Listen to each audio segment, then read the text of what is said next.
Capital Personnel Committee for 2020, April 28th, 2020. This is a special session where we are going to be looking at quite a lot of information, and Jason Molino is going to run the show. We're happy that you're all here. I think we've got Kathy. Should we take a roll call of who's here? No, I don't think that's necessary, but I am recording them. Okay. All right. Very good. Can everybody hear? And you might notice I'm not in the same place as usual. I'm stealing the Wi-Fi off of Cornell at my husband's office so that I don't get bumped off of this call. So I just wanted to welcome you. This is really going to be an unusual retreat. This is not the typical situation we find ourselves in, where we can, with any kind of confidence, set a budget target for 2021. In fact, a lot of what we're going to be talking about today is the budget of 2020 and how we deal with the current year budget. This, in a context, the context being that we are still hoping and lobbying and working very hard to try to get federal money that would support state and local governments. That has not been forthcoming, and it now appears it'll be a fairly difficult battle and basically a partisan battle, I'm afraid.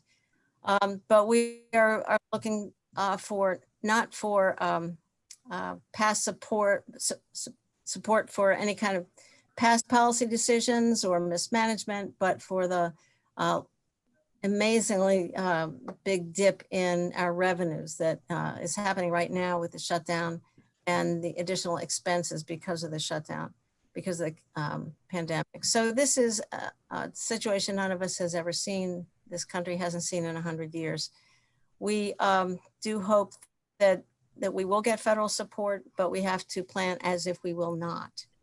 And that's the situation we're in. The governor, as most people know, and I'm kind of explaining this a little bit for the public's sake, the governor has negotiated with the state legislature that this year he will have 3 bites at the apple to actually rewrite the state budget, frankly. April 30th, June 30th, and December 31st, when he will have the opportunity to make cuts in any area of the state budget. And since a very significant amount of our money comes in as reimbursements for work that we do for the state, we are certainly going to be experiencing cuts from the state budget. He's projecting right now about a $13.5 billion gap for this year. So we know that will come down to us. So I think that's as much time as I'd like to take with an introduction, but I did want to put this into a little bit of context. And from here, turn it over to Jason Molino. Thank you very much, Jason, for not only running an emergency operations center, a county in an emergency situation like we've never seen, helping to draw together partners from across the community, across the county and state, and inspiring our staff to do amazing things on behalf of our residents.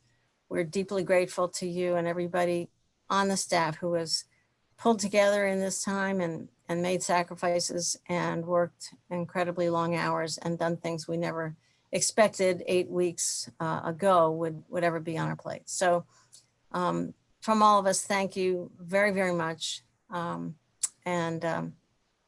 take it away. All right. Thank you very much, Martha. Can everybody hear me okay? Yes? No, everybody clear? Good.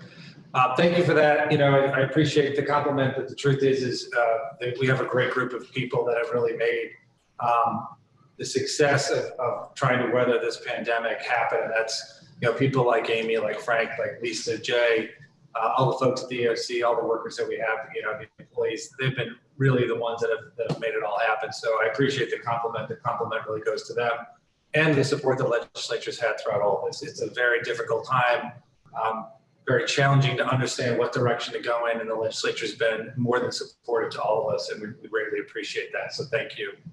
I'm gonna put the slide up and share it with everyone if that works for you. And we'll start get right into it. And then I'll give a little bit of an intro. Okay. Jason, if I can hold on, do we, I just saw on chat, are Anna and Leslin call? I don't see them on the list. Is there? No, they haven't come in yet. Okay, all right, thank you. Okay, can everybody see that? Is that working? Did everybody see the change in slide? Yes. Okay, good to go. All right, so I'll start, and I guess I'll start on two notions. One is, Martha, you already said that this is not a typical budget retreat. Although I only have 2 under my belt, it's not a typical situation where we would be recommending some foresight to what we think is going to happen in 2021 and ask for your guidance and support in setting a fiscal target. Unfortunately, we're in a situation where we're really doing a mid-year review, and to a certain extent, really looking at the current budget, scrubbing parts of it, and trying to understand what's the impact in totality to the county, just the county budget. And that's a small piece of the bigger impact to the community from the coronavirus crisis and pandemic. I'll say this, generally speaking, I usually have a lot more confidence and security when I do financial analysis and present them. I don't have as much confidence in this circumstance, not because I'm not familiar with financial crises, but because the ability to predict based on the typical systems and approaches that we would normally do to predict outcomes is not as relevant as it is in the past. Meaning, the ability to forecast what will happen in the economy and ultimately what will happen with our budget is so unknown and uncertain. It creates a very, very concerning and insecure situation when we look at what is going to happen in the future. So while I'm familiar and comfort in doing financial forecasting and projecting, and have been in financial crises, I have not been in one quite like this, nor has anybody else. So if we have any comfort, it's that we're all in the same position. But that said, what we've done over the past few weeks is we've been able to take the information that we know today, and I say that because what we knew a week ago is different than we know today. And we have tried our best to project what we think will happen in the future. And understanding that this is probably a working and fluid model with the expectation that there will be some level of financial updating on a monthly basis to the Budget Capital Personnel Committee and probably the legislature as we go month to month and learn new things and ultimately see what it means and what a reopening of the community means from an economic and a budget perspective. So this is very much a fluid discussion that'll happen consistently throughout this year as we go to set, and ultimately we'll set 2021 budget. But before we get to that point, we're going to have to make some mid-year course corrections, so to speak. And the challenge with that is we don't know, we can't look too far ahead to make those decisions because things are changing constantly, which seems to be a common theme as we go through this. So a little bit to set the stage, because this is not an isolated or a regionalized crisis and impact. It is state, it is nationwide, it is global. So impacts that we know today with respect to the COVID-19 impact on New York State. Now this comes from New York State Division of Budget, but right now they are forecasting about a $13.3 billion tax revenue shortfall this year. I think, Martha, you mentioned that. That's what NISAC has been telling us, between 10 to 15 billion. So 13 billion seems to be close enough right now. Still preliminary, obviously, depending on how things turn around. The total impact on the New York State economy, when they look at loss, growth, and then what it would take to fully recover, you're talking almost $500 billion of loss to New York State's economy, which is significant. These are statistics that came out of a preliminary economic impact assessment that the Department of Vision presented, but the impact is significantly greater than 9/11 and the 2008 Great Recession with respect to GDP loss. 9/11 was around 2%. The Great Recession was around 10. This is upwards of 14 or more percent. And that's, again, is still preliminary. Everything that we've been looking at right now is you're talking about a possible slow recovery starting at the end of this calendar year, where you might see a pre-COVID level recovery by the first quarter of 2023. That is, 2.5 plus years away. And obviously, the economic impact is widespread. There is nobody that is immune from this, so to speak, no pun intended. It's impacting all industries in the state and the region, and it's impacting all areas of New York State, whether it's the North Country, whether it's the Montauk on Long Island, or whether it's Buffalo. We're all being negatively impacted by this. So that kind of sets a little bit of a stage. I thought it was important to talk about. If you want a much more in-depth economic impact, I encourage you to read this slide. It's about 45 slides put together by the Boston Group, the consulting firm. It's pretty in-depth. It gets really detailed, but it gives you a good bit of context. Hey, Jason. Yeah. Question before you move on. The people have been asking me questions of the economic impact on property values. Yeah. And I'm wondering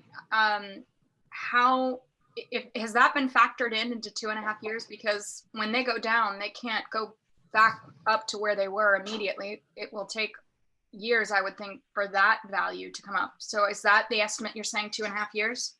The 2.5 year estimate is based off of the report where they're talking about most of the different industries being able to recover to pre-COVID levels. So some industries, like right now, they're estimating that the restaurant industry may not get back to pre-COVID levels to 2024 and beyond, where some other industries may recover beyond that. There wasn't anything specific about real property values, but real property values changing up and down will be a direct descendant of what happens with industry recovery. So, for example, commercial values will go up, down, or stay stagnant depending on the income they generate. So there's a direct correlation to that. I think it's too early to tell what's going to happen with property values. We're going to have to see how this summer goes, and you'll see how the market in this area reacts. I will say that's probably something that will be much more localized based on your local economy in terms of your local real estate market. Before you restart, Jason, I should have said that at the end of end of our presentation and discussion, I'll be asking for an executive session to talk about personnel matters. And I think if folks could hold questions, unless there's something where you literally don't understand something that's on a slide or that Jason's just said, but make notes of your questions for discussion, and let's let Jason go through. Sure. Slides. Thanks. No problem. Yep. So economic and fiscal indicators. So some of these slides you're going to recognize because we talk about them every year.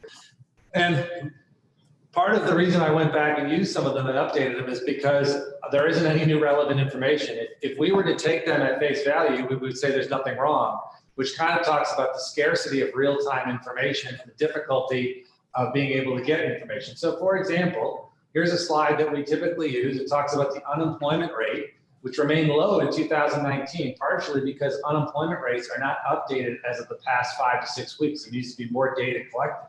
But as you can see, this tells two stories. One, you can see how we've improved since the 2008 recession. Unemployment has gone down. It speaks to an element or a strength of our local economy. And typically, Tompkins County has a lower unemployment rate than the Southern Tier or New York State. And that was held true all the way through to 2019. Here's a little bit of an opposite showing of these numbers.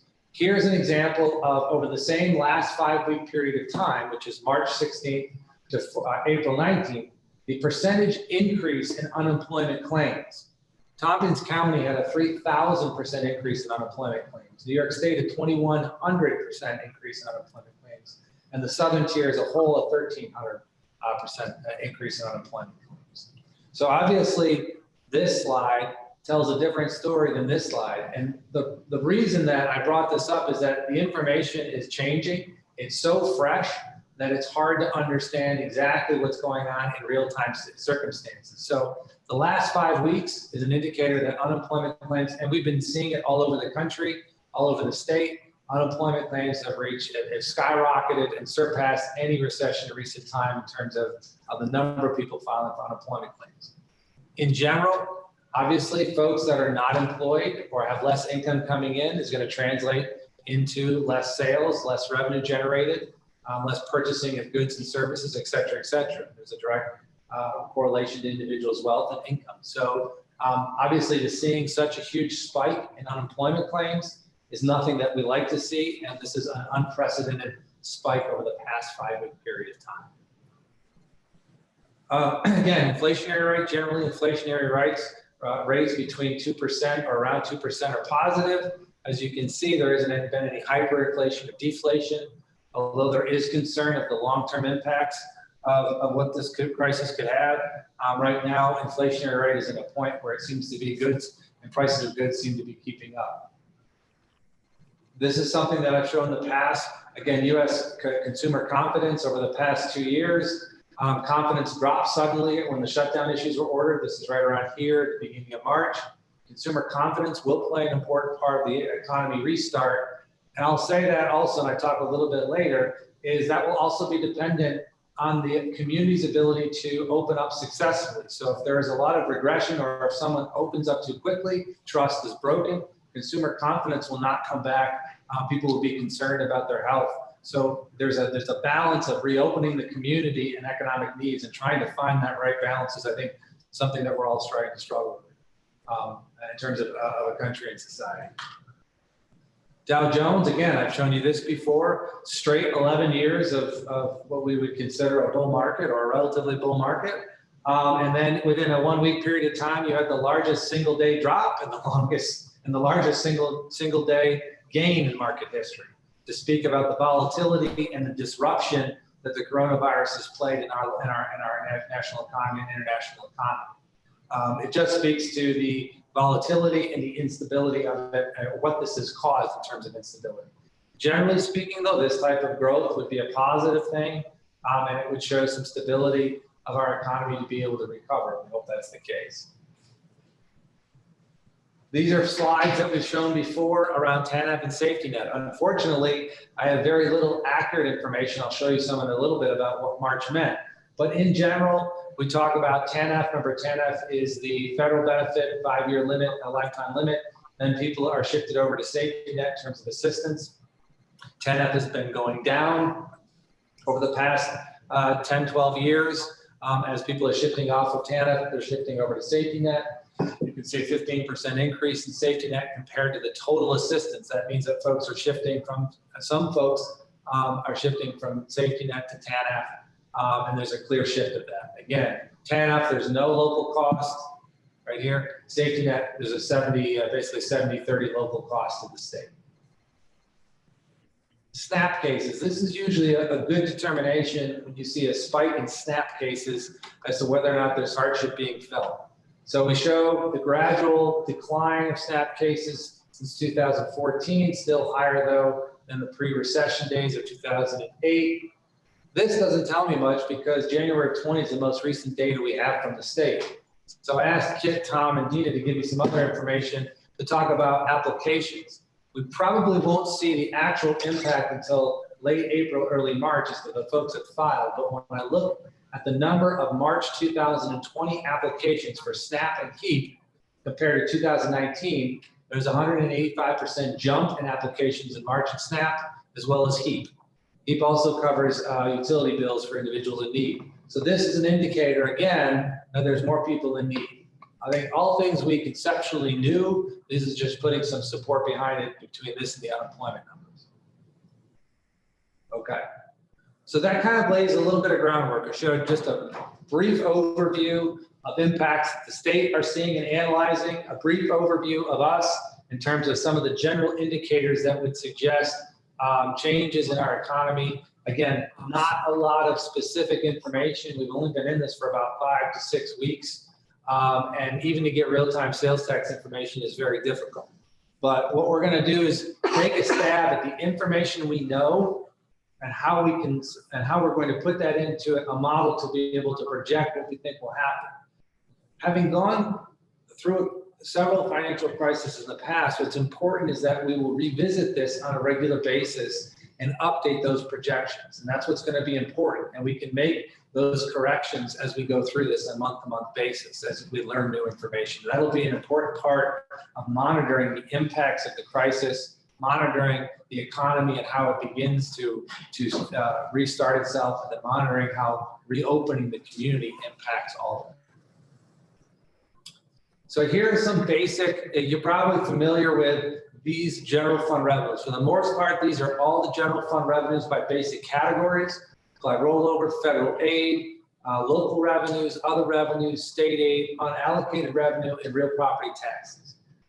So what we did here is, and I'll get into these three, which are the three biggest ones. We, Kevin, myself, Rick, the department heads spent the past week and a half to 2 weeks digging into these different revenue lines and trying to understand what we would know today and how we think they might be impacted. Very difficult. Also, another wrench into things, which we've never really dealt with, is that there can be mid-year adjustments coming from New York State. Obviously, the governor, as Martha said, the governor has 3 opportunities, kind of the bite at the apple, 3 separate times to change financial aid or change aids to municipalities, which includes counties. And based on a $13 billion deficit, NISAC has suggested that you should probably brace yourself for a 10 to a 15% reduction of state aid. So we looked at state aid. So what we did, and we don't have it here, is there's multiple queries and spreadsheets of different revenue lines in different departments that departments have gone through and done a precursor to review that ultimately combined into this type of shortfall. So right now in the general fund, as it is today, is we're projecting about $11 million shortfall in revenue. Just for discussion purposes, I would take $1 million up and $1 million down and give you your range from a $10 to $12 million range right now. One thing we don't know anything about right now, and Rick and I have talked briefly about it, we'll talk some more, is what's going to be the impact here. So generally, when we issue property taxes or property tax bills, people pay their property taxes. If they don't pay them, it usually goes through a foreclosure process. It's too early to tell what type of impact this has had on people or delinquent property tax payments. So we'll know that in the next upcoming months. But generally speaking, we're made whole on this number. We either, property taxes are either paid or we end up foreclosing on properties. Now, we don't foreclose on a lot of properties from the county's perspective, which is a sign and an indicator of a strong real estate market. About 40 to 50% of your property owners pay property taxes through an escrow account or for a mortgage. So when I pay my mortgage payment, I pay my lender, the lender then pays my taxes, and that's how it's paid. So if I begin to become delinquent on a mortgage payment to my lender, generally speaking, the lender still pays the property taxes. If that's how people have their property taxes triggered, which most people do. In those instances, we would continue to be paid property taxes while the lender, who would have first position over the property, would deal with the property owner and dealing with those delinquent for mortgage payments. My point being is that a good portion of our property taxes are going to be paid through escrow. We won't see that delinquency if it takes place. On the other hand, the other half we don't know. So it's too early to tell if we're going to get hit in this area or not. But we'll be looking at it over the next several months. So I don't speak to this in this discussion right now. If I take some of these, what I'm going to do is I'm going to take these 3 major ones here: local revenues, state aid, and unallocated revenue, and I'm going to go through them a little bit. So here we have local revenue. Local revenue is a variety of different types of revenues. It's not necessarily state aid. A lot of it is billable services. It could be, as you can see here, a reduction in mental health clinic revenue. We're expecting a reduction in mental health clinic revenue primarily because of the restart and now the transfer from in-person patient services to telemedicine. There's still an uptick, a restart of that.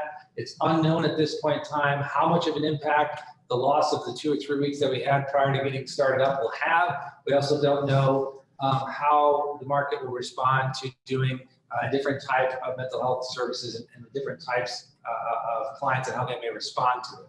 So right now we're estimating a shortcoming in some of those revenues. Also, some of this, no, this is not state aid, I'm sorry. Next slide. Some preschool revenues, a reduction in preschool special ed revenues. Also, there should probably be some level of equalizing decrease in expenses, but it's too hard to tell. And we also have some reduction in clerk fees. This is a series of fees related around real estate transactions. Well, there is an uptick right now in refinancing because of interest rates being so low. I think it's probably too early to tell whether or not there is a slowdown in the real estate market right now. I think it's too hard to tell if how long it's going to last or how much it's going to last with respect to real estate transactions. State aid. What we did is we basically did a query and identified all of the state aid we received, which right now is about $43 million. And there were certain provisions that the budget outlines what state aid can't be touched. One of it is direct payments to individuals. So if there are direct benefactors of the direct payments of individuals, though that type of state aid, which usually passes through us right to an individual, will not be impacted. However, other state aid can be impacted. Not knowing where that's going to go, we took an across-the-board cut of 15% of state aid to start with the reduction discussion as to what that might mean. Now, the governor can take more from one area and less from another. It could be capital, so it could be CHIPS. It could be aid that we get through social services. We don't know what that's going to be yet, but we did take an across-the-board cut of 15% of state aid to put a placeholder to understand what that impact would be. The reason this is 9 is because not all of this revenue is cuttable, for the lack of a better term, right? Like I just said, some of this aid can't be cut based on the parameters. So that's why this number is a little bit less than 15%. You mean that's 9? 9 is the 3.8 million is 9% of 42 million, but it's 15% when you take from 15% of cuttable state aid, right? State aid that could be vulnerable to being taken, but it's not all of it. Not all of the aid under here is subject to it. Got it. Unallocated revenue. This is generally the one where there's most flexibility, or not flexibility, but I would say elasticity. These are a lot of different taxes and revenues. The big one is sales tax. I actually have another slide on sales tax, and I'll show you how we came to some projections in that. But I will tell you, NISAC put out a decent report. We can make sure everybody sees it, where they referenced an Office of Management Budget, a federal OMB report that did a few scenarios on large pandemics throughout the country and what that would mean to GDP. They then translated it and said, counties could see anywhere between a 4 to a 13 or 14% reduction in sales tax. So when we look at that report and we came up with around a 15%, we don't think we're far off, at least at this stage of the game. And I'll go through the process we did to try to estimate and project what we think that's going to be.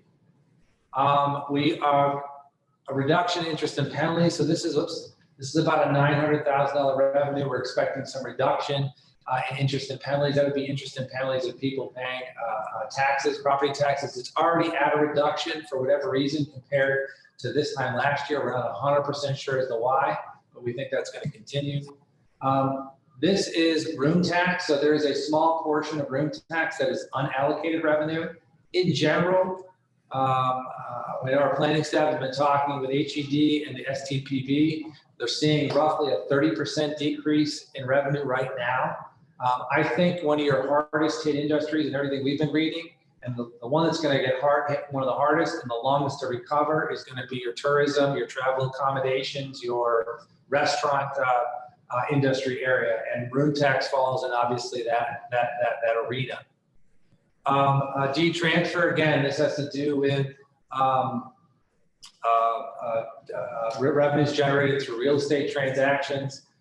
We think there's going to be a little decrease in that right now. And then also here we have right here, 70% reduction in casino revenue. So we did receive the first quarter payment for casino revenue. It came in at about 24% of the total amount we budgeted.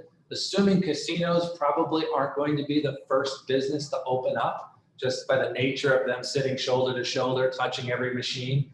I would imagine their protocols and practices that they're going to have to implement are going to be a little different than an office setting, so to speak. So I'm not banking on the casinos opening up.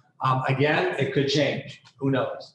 Also, even if they do open up, you're talking about, if I reflect back on the unemployment numbers, you're having less people with less income. You know, could impact their discretionary spending. All in all, we have about a $6.2 million shortfall in unallocated revenue. So here's the sales tax projections. What we did is there are nationally accepted and nationally categorized taxable sale sectors, right? And this is the way taxable sales are categorized. And we have several data points that have just recently actually been opened up to us over the past several years. They weren't available 5 years ago, where the Department of Taxation and Finance actually lists on their website data sets going back, I don't know, 6, 7, 8 years, Kev? Yeah, 8 years of every county's sales tax revenue generated by category. So Kevin worked his magic and was able to extract some of that data and created a master spreadsheet in which we took the top 15 sales sectors, sales tax sectors, right? That makes up sales tax in our community in Tompkins County. And it's pretty consistent, the same 15 over years back. And that makes up about 70% of the Tompkins County sales tax revenue. The other 30 is kind of lumped together in this other category. And we took these sectors, and long story short, what we did is we panned them out. We then divided the 2019 sales tax numbers and divided them by the percentage representation of each sector. So we guesstimated if restaurants and eating places is 10% of our sales tax, we then divided it up, you know, that amount of receipts in 2019 by this percentage and this percentage and this percentage, and so on and so forth. So that we could roughly determine where the weighted categories were by sector that make up our sales tax. And then we spanned out for the remaining 9 months of the year, April through December. And then we did some, as best research as we could in a week's time frame, in each one of these industries to see what, if any, information we could extract about how they were going to perform for the remainder of the year, or at the very best, the next several months. And you got some interesting information when you spend a little bit of time researching these sectors. So for example, travel and accommodations, don't think that's going to recover anytime soon, all right? And we actually did get some interesting data that looked out, forecasting out to the rest of the year, and it's still well below 19 sales. Restaurants and eating places, again, this is our #1 performer in our county, probably not going to recover very well. Automobile dealers, when they're not open, again, another challenging one, right? Beer, wine, and liquor stores, believe it or not, have done very well during this because all the bars are closed, right? So their actually sales have grown pretty significantly. And grocery stores, you're seeing some positive growth, maybe a little out of ordinary growth. Gasoline stations, not only are people not driving gas, you know, combustion engine vehicles, they're also gas prices have plummeted, so you're getting whacked. So we took some broad estimates based on some research that we did in every sector and plugged in either growth or or declining sales compared to 2019 for every month as we went out. And then we assembled that information per month and came up with about a 15% reduction over the 2019 sales. And that's how we came to the number that we came to, which was roughly about 5.6, 5.7 million. Now, obviously, the nice thing about this is we can now reflect on when Rick gives his report in May, we can see what April was and see how far off were our projections. And then we can tweak it as we learn more about each industry. And as the community starts to reopen, we can adjust those industries depending on how they respond. There is no good way to do this. You know, I've talked with a lot of colleagues across the state. They thought this was probably the more granular way of approaching it. There isn't any textbook play to do it, and we don't get detailed information from the state on sales tax in our community. Now, we do have the ability to report some special reports that we have done that may give us more information about, I think, different establishments and different categories here. So we're trying to get more information, and NISAC has been advocating Tax and Finance Office to give us more real-time information so we can make these decisions and estimates. But right now, this is about the best we can approach to do a guess. And 15% reduction is around what NISAC's analysis of the federal pandemic study portrayed. So, you know, if we were 30% or we were at 2% and we were well off that, we have 2 data points now that suggest around the same number for now. So the reason we spend a lot more time on sales tax is because it's the largest single chunk of just about half, if not a little less than half, of the decrease in projected revenue. Everybody still with me? Good? All right. Yeah, and Jason, this is nothing about 2021. This is just from now through to the total of 2020, right? Correct. This is just 2020. Right now, we're expecting between a $10 and a $12 million shortfall in revenue for 2020. So when we really got into things about mid-March, I issued 2 directives, and it was a hiring freeze and a spending freeze.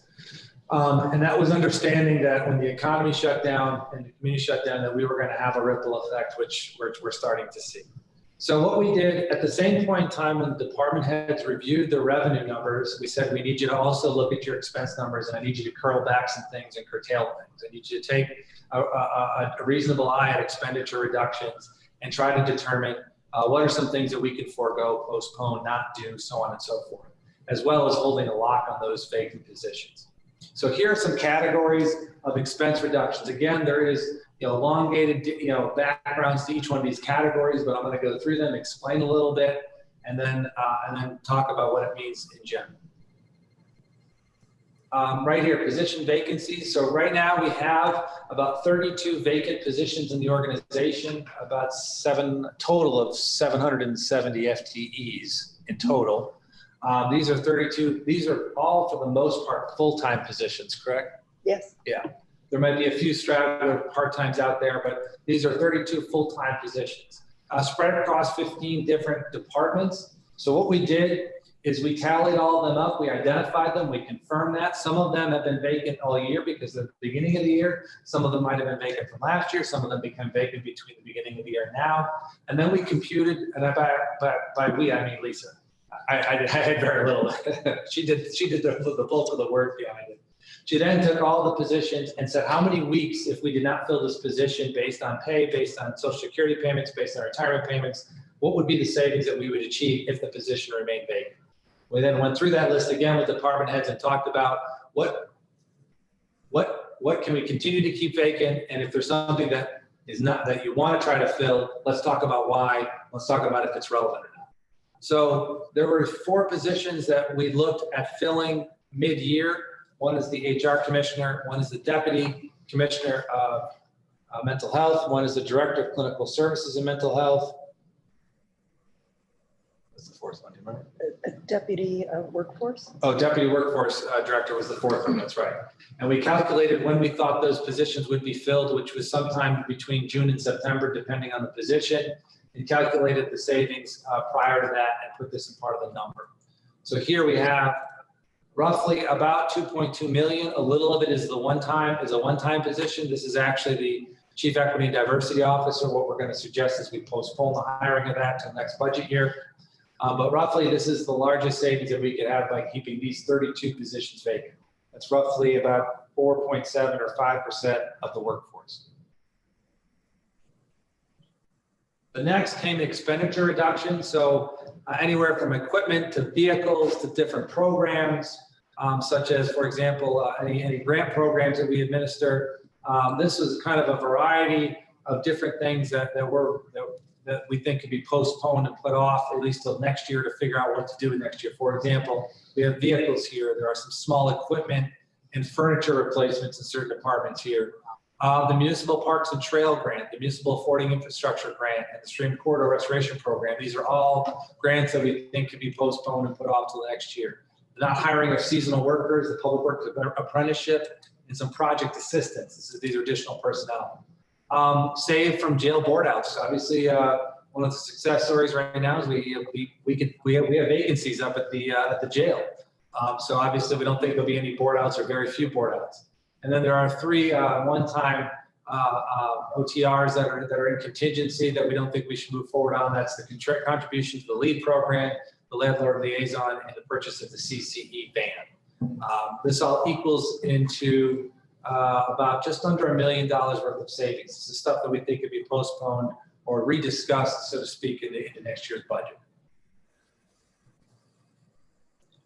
The next thing comes in agency contracts. There's probably over $5 million worth of agency contracts with a variety of different agencies. These are what we would consider sponsored agencies. For the most part, agencies, a lot that work with or work through the Human Service Coalition, including things like the Tompkins County Public Library.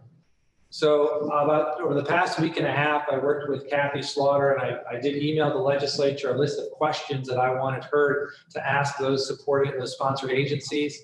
I also took on some of those other agencies as well, some of the larger ones that don't work through the Human Service Coalition, to ask a series of questions, understand some information. A lot of the agencies, the vast majority of them, had not begun to think about or are not quite sure what to do quite yet with respect to things. But as we go through that, we also ask questions of what would you do with the 25% reduction in your third quarter payment. So the way we pay these agencies is when the budget is adopted, we provide 4 installments of the contract that we have with them. And the contract is usually made up of one of 2 things, or both. It's the target that we give them regularly, and 2, any one-time OTRs. That's wrapped into one contract, and then we divide it into 4 pieces and then pay them quarterly. What I'm recommending here is that we reduce the third quarter payment, which would go out in July, reduce the third quarter payment by 25%. Why across the board? Because I don't think we're really in a position, at least I'm not in a position right now, to tell you that this agency shouldn't get cut and that agency should get more money and vice versa. I think at this stage of the game, when we're looking at reductions across the board with our own organization, it's fair and reasonable to ask any of the contracting agencies that we have to also reduce, to expect a similar type of reduction. So what this would be a reduction in third quarter payments to all sponsored agencies. Quarterly payments of the total contract include target and one-time budgets, meaning any one-time OTRs. It does not include target budgets for TC3 and TCAT. And that's primarily because we have obligations that go beyond just ourselves. So for example, TC3 by law can't have a reduction in this case, and we would need partnership with Cortland County. TCAT, we have the relationship with the other 2 underwriters. So in this instance, I did not include any reduction in their contributions. And then I'm also suggesting that we possibly entertain a fourth quarter reduction of a 25% payment, but review that in the August-September timeframe when we have a little better understanding as to what the impact is going to be in its totality with respect to the crisis. In general, it's around a $500,000 reduction in expenditures. The capital program.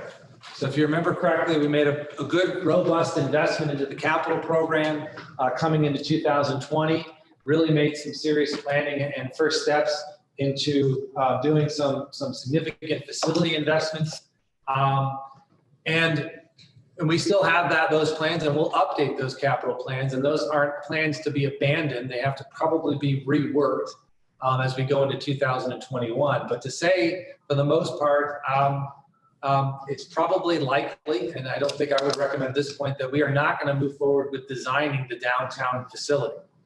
That in and of itself, removing that from the docket in 2020 means we could reduce this year's contribution in the capital program by $500,000.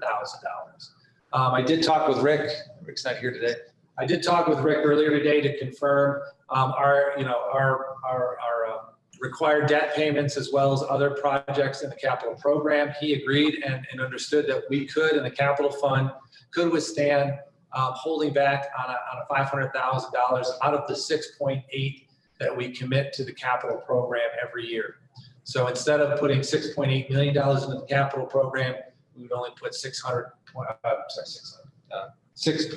million into the capital program, saving us $500,000 this year. And obviously, the capital program itself and the annual contribution, if you remember, we increased it, doubled it last year or this year from 0.5% of the prior levy to 1% of the prior year's levy. Obviously, that is something we would assess and reassess as we get ready to do the 2021 budget when we get to that point this late summer. There are several other things to consider, and I will say it's not necessarily good things. Well, the certain things aren't positive things. The uncertain things could be, but they're uncertain, so I don't know if we can consider them. So I have on the left side here, we have increased expenditure, decreased revenue. That has a negative impact on us, an increase in expenditure and a decrease in revenue. What we do know is the New York State budget that was recently adopted single-handedly gave us an additional roughly $350,000 of increased payments for 730 restoration services. If you remember, 730 is referencing to the Criminal Procedure Law 730, in which individuals that are not fit to stand trial have to be hospitalized. Prior years, the counties and the state shared the cost of that hospitalization 50-50. And in recent years, costs have gotten between $300,000 and $350,000 on our side of the house, which means total cost is around $700,000. The state has decided to tell us that we can now pay the full 100% of that 370 restoration service. So we would expect roughly a $300,000 to a $350,000 increase in expenditure starting this year. That was unexpected. Also, as part of the recent budget negotiations, the state has decided to create a distressed hospital and nursing home fund, of which all counties have to contribute sales tax to over the next 2 years. Upstate counties have to make up a $50 million contribution, while the state or the city has to make up, I think, a $200 million contribution.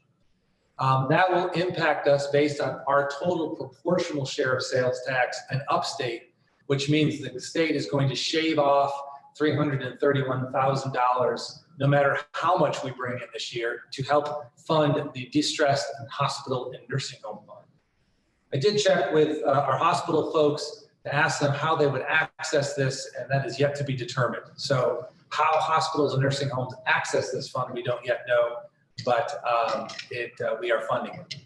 I have another question mark, a potential increase in the New York retirement system contribution. As you know, the retirement system is heavily invested into the stock market, as most retirement systems are. And most likely with the volatile changes in the market, I would expect a decrease in return, which would mean an increase in local contribution to the retirement system.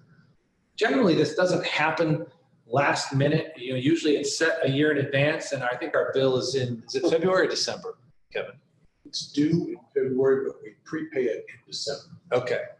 So we pay it in December. I've talked to several colleagues and no one really knows. So I'm thinking anything is game, that the state could adjust the retirement contribution this year, even though they typically don't. So I kind of put a question mark next to it, not knowing it, but it is an uncertainty. Increased revenue, decreased expenditure. This would be good. Increased revenue, less cost. Unfortunately, I have less certainty on the right-hand column than I do on the left-hand column. As we know, we went through this long battle with our governor over the EFMAP funding. And thankfully, our federal representatives, Senator Schumer was a big part of it as well as NISAC was able to ensure that some of the EFMAP or increased aid from the last stimulus package would go directly to counties. That's good. Unfortunately, no one knows how it's going to get to us or how we're going to get it or in what form it's going to be paid to us. So, and following up with NISAC this week and just yesterday, I asked them, we were supposed to get 2.3 million. How is that going to work?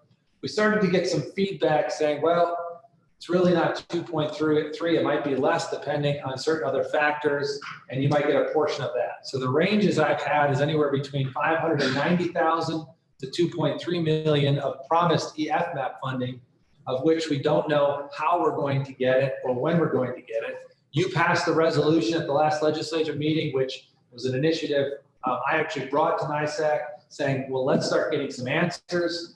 The reason I have questionable there is because it feeds into the next bullet point, which is we were supposed to get EF-MAP aid as due to the Affordable Care Act over the past 3 years, and those reconciliations are delayed with the state. So when we talk about EF-MAP, I'm not really confident or comfortable betting on it. Obviously, if we did get $2.3 million, it would definitely help us. But right now, not getting the reconciliation over the past 3 years, my confidence right now is not exactly 100% that we're going to get this aid or to how much. I want to be wrong here. I hope it's the whole, I think it's 2.27. But I think right now we just have to wait and see what happens and see how the state is going to remit that. What I think will probably happen is if we do get some of it, it'll probably be remitted to us through decreased local shares in our weekly Medicaid bill. That's what I would expect to happen because the Medicaid bill can't, our Medicaid share cannot change as an acceptance factor of this EF-MAP funding from the state. So hopefully that'll be the case. And that seems to be changing. I know Martha, you and I talked last night briefly over email about this. We'll hunt it down one way or another to see what's going down. Right. There's also this 275. I think this was supposed to be 257, so I apologize. This should be probably, I think, 257. There has been some increase in COFA aid. Out of the whole entire budget, the one department that seemed to make out okay was the Office for the Aging, which Holmes had something to do with it, I'm almost certain. The problem, and it's unrestricted aid. The problem is I'm not sure if it's subject to the governor's cuts, and I think it is. So while I think we made out, I don't think we can bank on it. If it's unrestricted aid, we definitely have more than $257,000 of local share that we could use it towards. But I think it's still going to be subject to the governor's cut one way or another over the next 3 times he has the opportunity. So I leave it in a kind of an undetermined state. I don't bank on it until we have more understanding as to if it can be accessed by the governor or not. So out of all of these other considerations, I think these are the only 2 we can probably guarantee is going to happen. Not probably, these are going to happen. We are going to get paid, we are going to have to pay more money for 730 restoration services, and we are going to lose $331,000 of sales tax. The others, I don't know. So here is kind of the mix match of everything. The revenue shortfall or increased expenditures or whereof come to about $11.8 million. The expenditure reductions just that we talked about just now, roughly about $4.2 million. To put that in context, here's your estimated operating deficit. If you wanted context of what this 11.8 million means, it is roughly equal to eliminating the entire sheriff's department, including the sheriff himself. Meaning if you were to eliminate all of patrol and all of the correction officers, that would equal about $11.8 million, just to put it in context. I'm not suggesting you do it, I'm just saying that's what it would equal, just so you have the context of it. If you wanted to levy the 11.8, it would be about a 23% tax increase on your levy. Also putting it in context. I will speak briefly to federal aid. Jason, I just had a quick question. So Yeah. the 11.8 is the estimated amount, assuming that we have students from Cornell and Ithaca that are returning back in the town. Is that right? That's a real good question, Shauna. So the sales tax model that we used, which I think would be most impacted by students not coming back, assumed that students would be returning. I don't know how to not assume it. I mean, what that would probably mean is that a lot of those industries just would have significantly less growth or less sales than the prior year. So if we get down that path, this will just increase even more. If we talk about that, students, obviously higher ed is a big part of our economy. If higher ed does not have students returning this fall, and again, that is a very complicated and complex decision on their behalf. I can't imagine the different complexity. I understand some of the complexities they're going through with it, and I'm not saying, I'm not blaming them or pointing any fingers, but if the students were not to come back, I think the number is going to be significantly different. I also think that then you'll start to see a real impact on property values. Because your commercial properties, I think, will really have a shortcoming when it comes to revenue generation. I think they're a critical piece to the economy. Your local spending will be down significantly. I don't know how to model that yet. I just don't know. But I do think that this will be severely worse. And I use the word severely. I think it'll be a lot worse in terms of what would happen to your local economy. And then the question is, you know, when do they come back? And in what fashion do they come back? Is it a spring return? Is it a fall of 21 return? You know, those are all questions. This is why partly you almost can't get too far ahead of yourself. While you want to have things on the horizon, I don't know that spending time right now trying to guesstimate that would be valuable because so many variables could impact that. But so it does not assume that. But I do think if it happens, if they don't return, this will be severely different. So here's some next steps, some immediate steps, next steps, and future planning I want to go over. The action plan: maintain the current vacancies for the remainder of the year, make the planned expenditure reductions, reduce the third quarter payments to agencies, and amend the capital plan, decreasing the capital contribution this year. I think all of these are musts that we have to do in order to, what I would call, slow the bleeding of this financial challenge. The next steps over the next few weeks: review temporary layoff options. I think we have to entertain and understand what that may mean for us, both short-term and long-term. Analyze an early retirement incentive. Right now, we are entertaining and starting to analyze what would it mean if we were to offer or recommend that the legislature adopt an early retirement incentive, and how that may be able to get current employees to retire early and then potentially not fill those positions. And review the current and retiree health insurance options. There are some changes we think that we were planning on working on this year and recommend to the legislature that we think would be positive to both retirees and the county with respect to changing some of those retiree healthcare options. And now we want to expedite that process. I'll say that, let me get to the next phase. Future planning: monitor state actions in the local economy to develop the 21 budget. Obviously, we don't have a fiscal target, and I don't know that we're going to have one right now. Develop a strategy for reopening the county facilities and offices. So right now, the planning team up the EOC is starting to gather information, starting to talk to different departments, starting to prepare for what safety measures and protocols, internal policies that may have to be updated, changed, created in order to open offices when that opportunity or that time comes, and doing it in a safe manner so that folks, if they are going to come back to the office, the question about remote work is a new question. And if they do come back, how do they come back safely? How do we see the public again? All of these are questions that not only us, but every business, every organization, nonprofit, government agency is also dealing with and grappling with right now. And then the same thing is begin to work with county departments on restructuring and reimagining county operations. I think it's safe to say that even if we did get a federal stimulus relief, it is going to address maybe the shortfall this year, probably not all of it. I think we have to be prepared that structurally the budget is going to have to change in the upcoming years. And that really, when you start looking at, the reason I concluded this slide was to show you that, this is probably 90 positions, roughly 90, 100 positions maybe.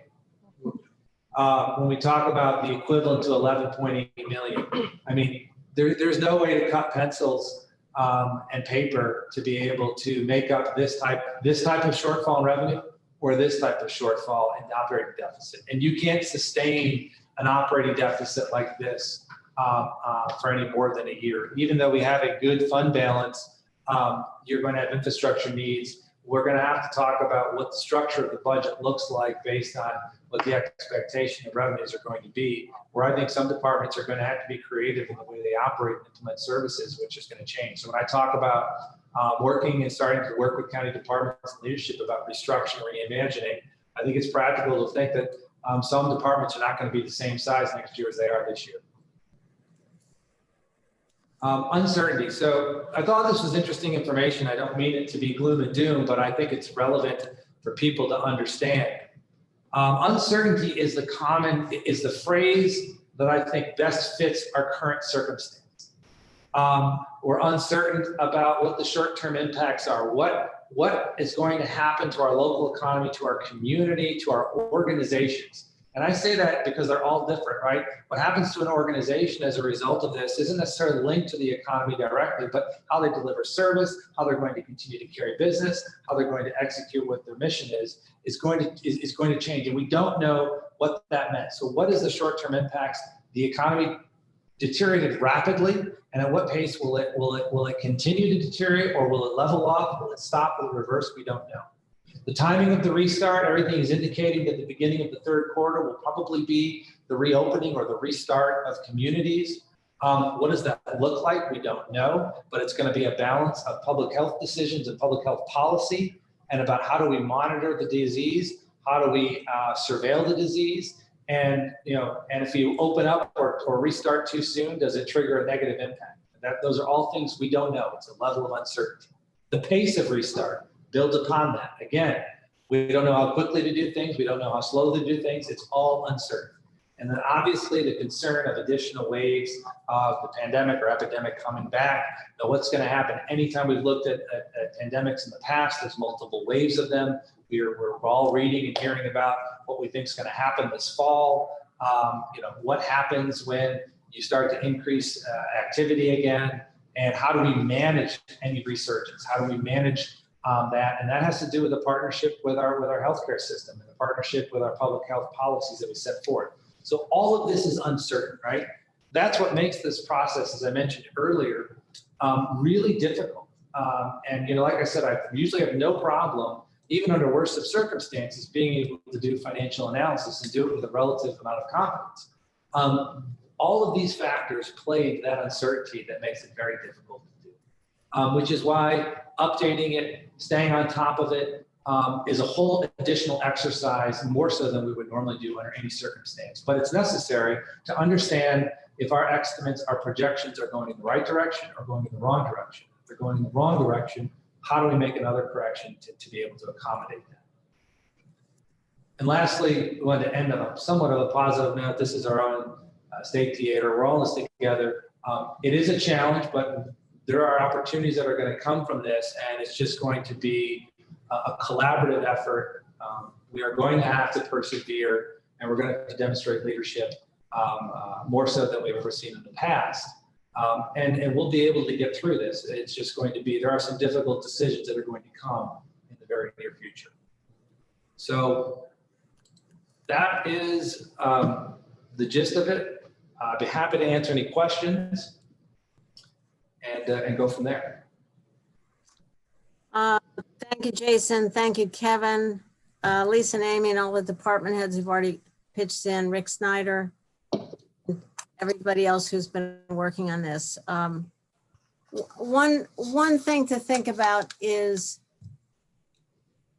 we did come into this with a strong economy. We have great bones in this community, and worst comes to worst, if we suffer through this year and the next year, at some point there will be a vaccine, and at some point there will be a new normal, and it might not be till 2022 or 2023, but I think we can pull this community through this period, and that's kind of our task.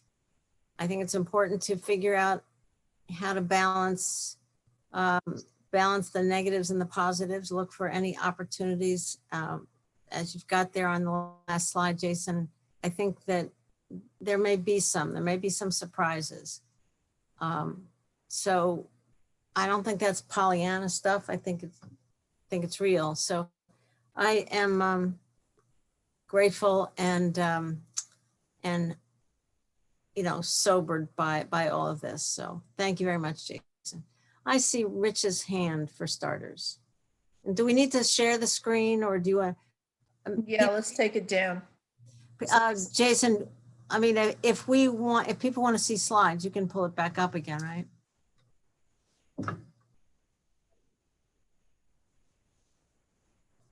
Okay. All right. Thank you, Rich. Yeah, I was wondering if we could add to the executive session a real estate matter. Sure, you bet. Thank you. That was it. Okay. Mike Lane. I guess I'm unmuted.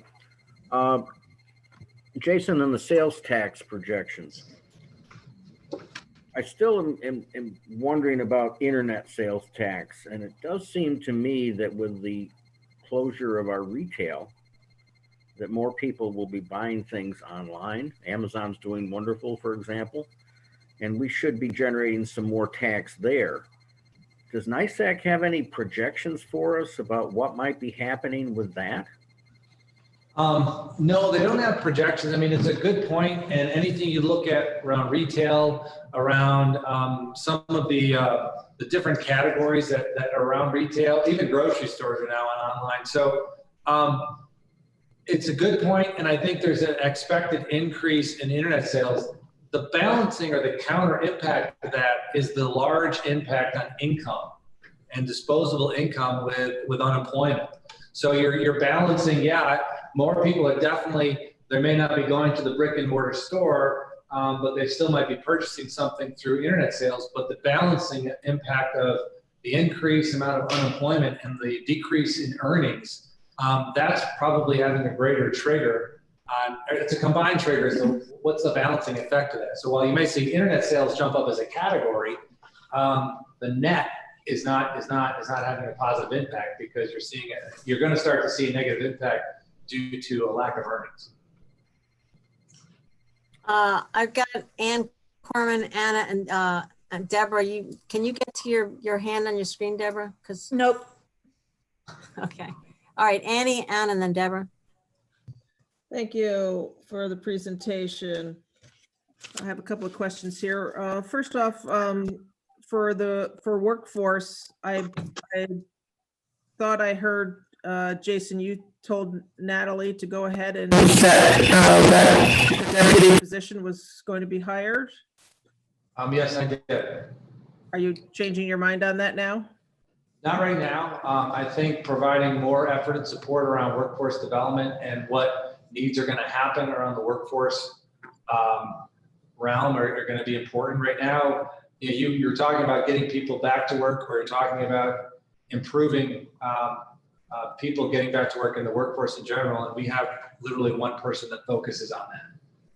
I think the support is needed, and I encourage her to try to fill the position, to give her the additional support. Okay, I agree also. I just didn't know if that was included in all the other vacant positions. And then as far as aid to hospitals, and maybe you don't know this, but as far as the last package that was passed by the feds with their aid to hospitals, do you foresee that changing our aid to hospitals? So I do know that that our hospital is slotted to get a few $1 million from that stimulus. I want to say between $4 and $5 million. I don't think it comes anywhere near the amount of revenue loss they've had.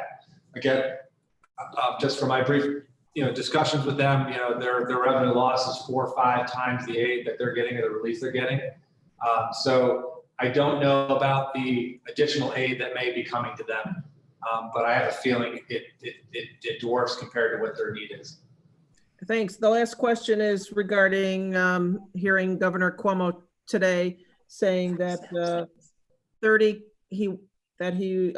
saying that we need 30 contact tracers or contact investigators for each 100,000 population. And so just wondering what you thought about that. One of the things that I think, and I just don't think this because, we're here, I honestly believe that part of the reason I think our community has fared much better than others is because of the contact tracing, contact investigation that took place and was taking place by our public health department from mid-January to now. Where some communities just got so overwhelmed, they just throw up their hands and stop doing it. Our folks were continuing to do it. CMC jumped in when they expanded their drive-through facility, the mobile facility, drive-through facility, I'm sorry. I think we have the capacity. I also think that this is going to take on a new role as you start to try to open up the community, and different places like higher ed may start to engage in its own contact tracing in order to manage the amount of influx that they want to start to see come in. That's some of the things we're starting to hear about. So I think for now, we have a much more robust infrastructure for it. To say what's going to be needed, I think the 30 per 100,000 is probably the beginning phases of it. It depends on how much testing, and this is really a Frank question more than me, but how much testing is going to be expected, what's the relevance of it, and then how much, that contact investigation piece to it is going to be an important piece of trying to prevent the spread. So I think we are in a position where we can do it, and we have been doing it, and right now they're very well experienced in it. Will it be able to meet the need? I think it meets the immediate need. How much? I don't know the answer to that question right now. I think we're better positioned than probably the majority, if not the vast majority of upstate New York, if not the rest of the state. So it's sounding like we don't need to set aside money right now to hire additional investigators. Is that what I'm hearing? I don't think so. And there's been a lot of discussion about this at the state and federal level. So, part of me would want to think that if we do need to ramp up, either going to be provided or there's going to be some support with it. But, if that turns out to be a critical piece of the puzzle, then we'll figure out a way to make it happen. But like everything, what he said today could be well more developed in a week or so. So. Thank you. Okay, I've got Anna, Deborah, then Henry. Thanks for this depressing and powerful and strong and very well thought through and researched presentation, Jason. A few questions. One, you talked about the factors. You talked about the FMAP. The original estimate we got was 2.3, potentially down to, I can't remember what it was, somewhere around $500,000. What you mentioned factors that you have they been communicated to you? I guess what my question is do we have any sense of what those factors are that would cause that reduction from 2.3 to $500,000? I can speak a little bit about it. When I reached out to Dave Lucas at NISAC, actually a colleague of mine tipped me off about it earlier in the week. I reached out to him saying, hey, what's going on with this? His explanation, and Martha, chime in if you have another opinion of it, because I did share the information with you. My understanding of it is that it has to do with, the amount we'll receive has to do with the amount that was requested by the governor. I think the maximum amount we could have received was about 2.3 million, but it looks like half of that was requested by the governor, and we get a percentage of that.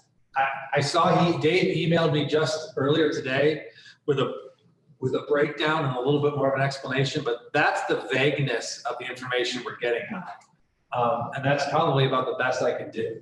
And there's no understanding of why he would request less than we were eligible for, except that it somehow influences the state budget somehow. We have no idea. No, the total amount, I think it was 6.7 billion for the state, and on top of that, money for counties, and ours was 2.37. That's an annual number, but the law actually reads that it would be it's a 6.2% increase in the federal share only during the period of the emergency. Okay.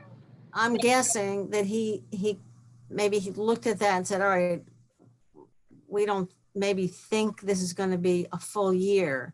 So I don't think Cuomo actually determines. I think it's the feds who will say how much it will be. Okay, thank you, Martha. That's what I think. Jason, what do you think? Sounds good to me. That's pretty much what we're getting right now. It's really frustrating because we can't really, it's a lot of money. You would think we'd be able to pin this down. Yeah, and I've sent a note to Amanda Spellacy in Schumer's office. She's been our main source of information. So we'll see when she can come up for air if we can get more information on that. Martha, did they also give us an estimate? Because this is the first time that I'm hearing that the governor was able to take a cut of the amount that was allocated to each of the municipalities or counties. That's what it sounded like, Jason, you were indicating. Well, not that he's taking a cut, it's that we're just getting less, and I don't know that he's getting our money. It just sounds like everybody's getting less for circumstances that we can't quite clarify. You mean on this, on the FMAP? Yeah. Calculation. Right, if we're eligible, or if for the period of time we are in this crisis, technically by their standards, it's only say 1.2, and some of it is being kept with the state. That's what it sounded like. So maybe I just misunderstood. No, Amanda was really, really clear. And Schumer has been enormously forceful on this, that any Medicaid assistance, additional assistance on Medicaid to the states had to also follow formulas where counties have a share in Medicaid. And, as you know, we're the poster child. We're not the only county, the only state, but we're the biggest, I think, where there's the biggest county share. So that requirement is that it be literally only a pass through, that Cuomo can't pull it or reduce it, that the feds will determine what it is and we are supposed to get. The issue that Tom Reed has talked about on the weekly calls that he's had, that he's worried about, is that if Cuomo sees that, oh, look, Tompkins County got $1 million more in Medicaid, they can afford for us to cut $1 million out of probation and the health department reimbursements, let's say. So that's a shell game. It's really going to be hard to figure out. So trying to make sure that we don't see retaliatory action by the state. Yeah, no, of course. Jason, you mentioned also the layoff potential. Were you referring to layoffs or possible furloughs or straight up layoffs?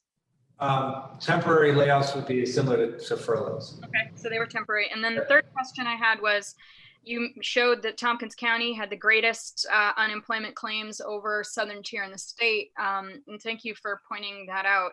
I'm wondering if there's any bit of a dive into that. I know, our economy is not very diversified. It's so heavily based on education, tourism, and the medical. I would imagine medical isn't necessarily a place where it's experiencing huge cuts right now, but is that your estimate, that it's because of the education and tourism reductions that we're seeing such a hit? And I've been going back and forth with Natalie to try to get clarification on it. It has to do, and I'll get back to everyone as to why it was distinctly different. I think I do a little bit of what you talked about, but I have to get some clarity from Natalie on it. All right, I'd love to hear that. Thank you, Jason. Yep. Okay, thanks, Anna. And by the way, that was a great question about the property tax values. I just want, I knew we were going to get to it. So, Deborah and then Henry. Yeah, thank you. I'm curious to know why we pay our state assessment for retirement in advance. I mean, I guess it makes good sense, but do we need to do that every year? In a year like this, could we put it off until January rather than doing it in December? And how much would that save us? We usually get a reduced payment, which is why we do it in December versus when it's due in February. So I'd have to, we have so we actually pay a smaller bill than when you pay it a few months earlier. Yeah, but can you ballpark what the amount is usually annually? I'd have to find out and get back to you. You mean the state likes to get the money before the calendar year's over? I'm pretty sure that's why we pay it early. And yeah, we pay in December. Yeah, there's a discount for early payment. There's a discount for early payment. That would put a discount, and is it? I mean, if we're strapped, and if it's 5%, we might be better off waiting until January. I think that's more of a cash flow question, which I'm not as more concerned about. But I can tell you, I can share with you what we would save. We would just be paying more a few months later. So I don't know that, we can talk about whether there's a value to that. From a cash perspective, I don't know that it really matters a whole lot to us. Not as we don't have the ability to pay that bill. Just saving a little bit of money is a good thing in doing it, but I can definitely get back to what we would save on. Jason, I can speak to that for a moment. On when we make our payment in December, we get a pretty steep discount by not paying it in February. So that's obviously why we pay it in December. But that payment is for 75% for the year that we're in. For instance, in 2020, in December, when we make that payment, 75% of it pays for the last 9 months of 2020, and then 3 months is prepaid into the next year, 2021. So that's to bring us in sync with the state's fiscal year. So we only make one payment a year. It stays in our bank for the whole year until December, and then we pay the whole wad. And we also pay TC3's portion, and we pay the library's portion, and we bill them, and they pay us back. So that's kind of the formula on how that works with retirement. Thanks, Rick. Do you have a sense of how many dollars we're talking? What's the discount? Ballpark. I'll come right back to you in a minute. I can look it up real quick. Okay. Thank you. Rich, do you still have your hand up from before, or is that a new one? Oh, all right. I've got Henry and then Mike Lane. Yes, thank you for the information. I was wondering, Jason, for next year's budget, what time frame do you think we ought to talk about that? How much information how much additional information do we need? I think you stay in your same budget schedule. I don't think you should change your budget schedule. I think you can keep it, and just like in any year, some things can change mid-year, and this may be the case. I mean, you have a pretty lengthy process for it, and it's a thorough one. So I don't know that if you push it back, you're going to have to make your process shorter or tighter somehow. Or not. I think you have a good, thorough process that will allow you to make decisions that you need in a reasonable time frame. And if changes come up mid-year, then you're mid-process and you make those changes. You go through it. That's just my suggestion. Okay, I have another question. And I was wondering on the unemployment numbers. I don't know that Cornell has furloughed many people. Do you know whether the large employers in the county have furloughed anyone yet, except for QU Medical? I do believe. Well, I know that the first week that the major shutdowns took place, that Borg Warner laid off a significant amount of individuals. Outside of that, I don't have really firsthand knowledge of major industries. So does your numbers your numbers don't really support large numbers of people being furloughed yet then? Oh, I think there's a large number of folks that have filed for unemployment. Right. You have a big service industry that's impacted as a result of the shutdown. So I think there's good reason that you had a large jump in unemployment claims compared to this time last year. I mean, this time last year you were dealing with 50 a month. Now you in 1 month or 1 week you jumped up to 1,200 or 1,300 in 1 week. So that 5-week period of time is very real in terms of its growth or the increase. If you're looking for industry specific, I don't have that information. I can see what I can find out. Okay, thank you. all right, before we move on, one thing on the retirement numbers, if we have significant people retiring early, then that could reduce our overall payment, reduce the increase in the overall payment a little bit.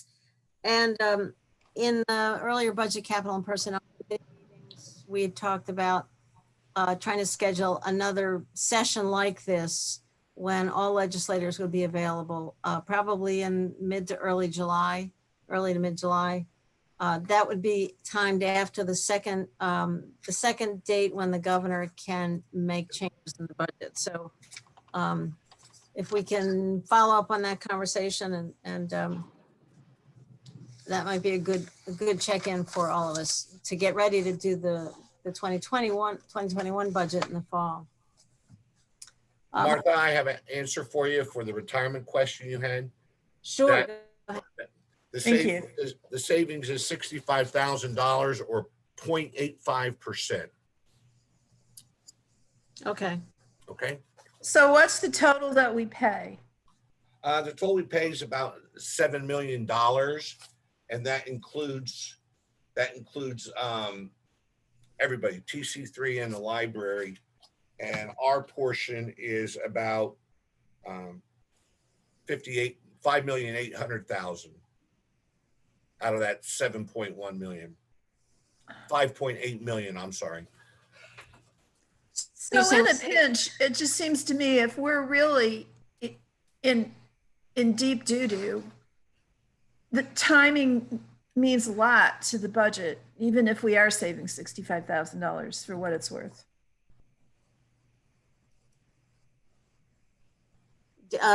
Rick, did you want to comment on that, or Jason? I don't know that I would agree with that. I mean, it's paid in December, Rick. So it's an accounts payable for the current year, correct? Whether we pay it December or February. Right. It's going to be expensed in this year, whether we pay it or not, based on our accrual accounting. And TC3 does pay us on an installment plan ahead of time, where they pay us 1/12 each month preceding the payment. So that's to help their cash flow, so they don't have to pay us a big check at the end of the year.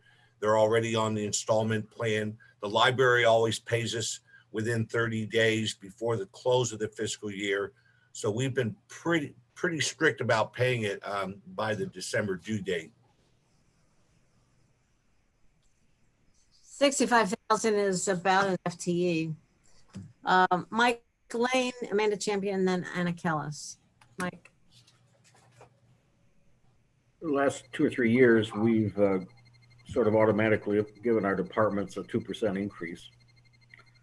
Back during the Great Recession, we had 2 or 3 years in which we gave them 0% increase, and they had to find savings even for the contractual increases of labor, for example. And I wonder if we're giving any thought to what we're going to be able to do along those lines. You mean what direction to give department heads? Yes, and that would, I think there'd have to be a direction from us to our county administrator at some point. And I think that's what this next meeting you're talking about, Martha, would certainly need to look at. For 2021. For 2021. Okay. Jason? Yeah, anything?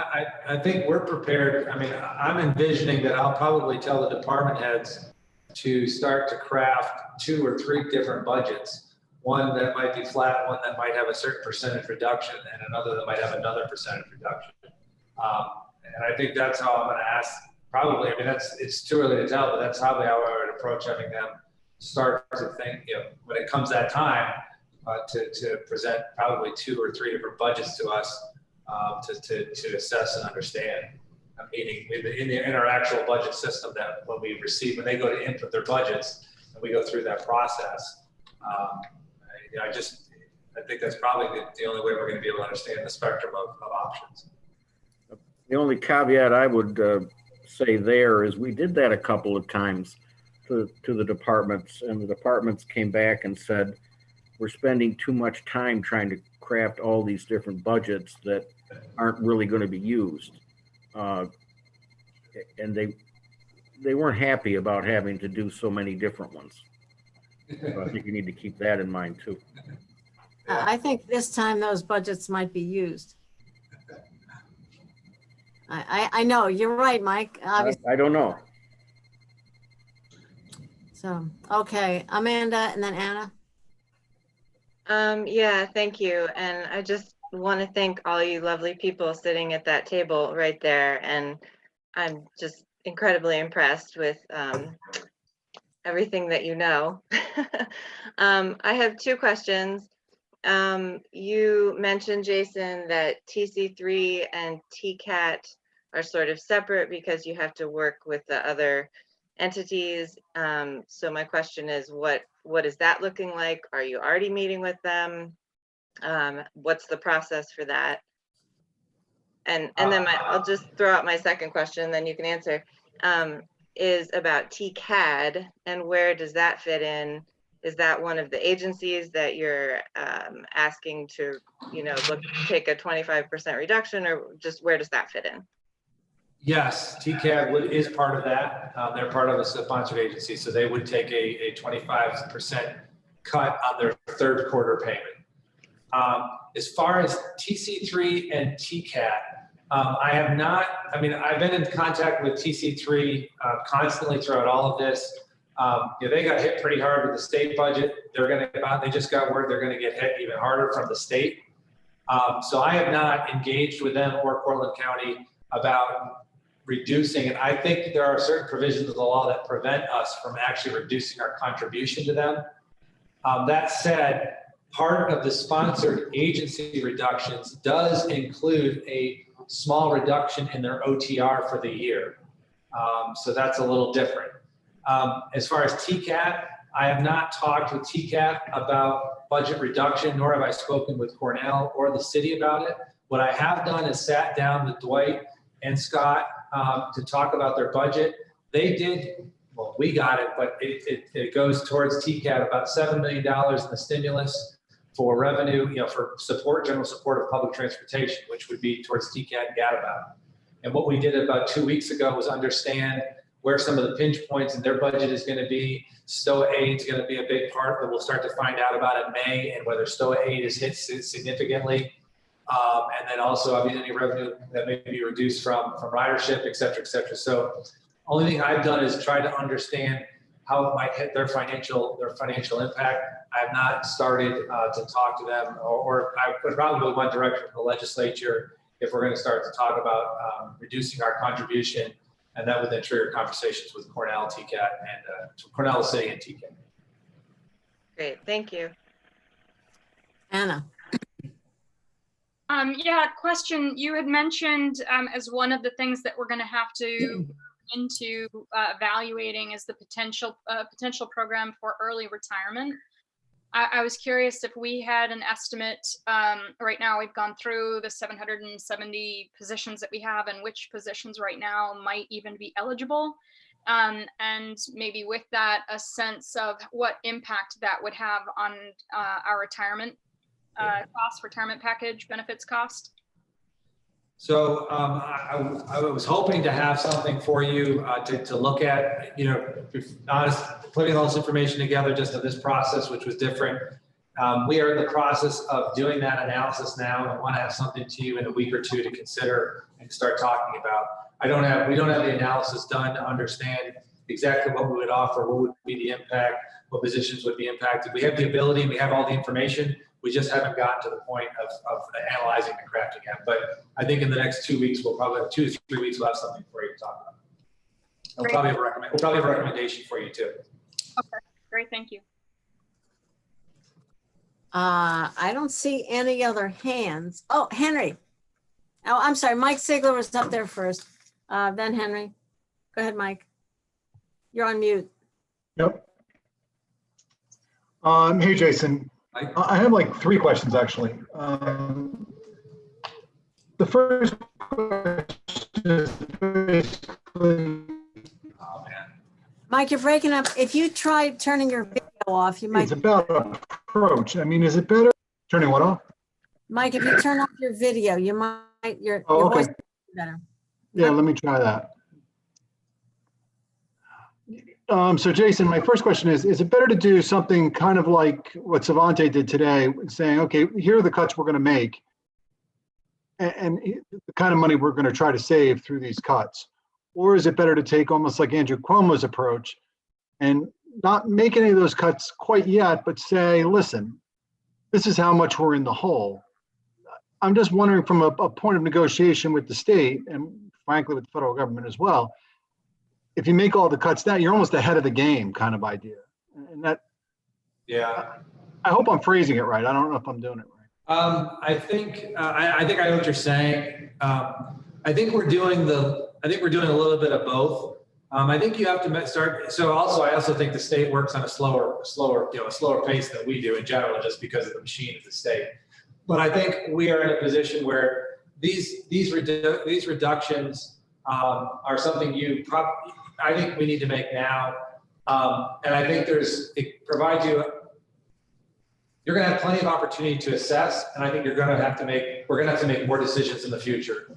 I don't think holding off is going to be in our best interest because I'm fairly certain, if there's anything I am certain about, is that this picture is not going to get better between now and the end of the year. It's probably only going to stay the same or get worse.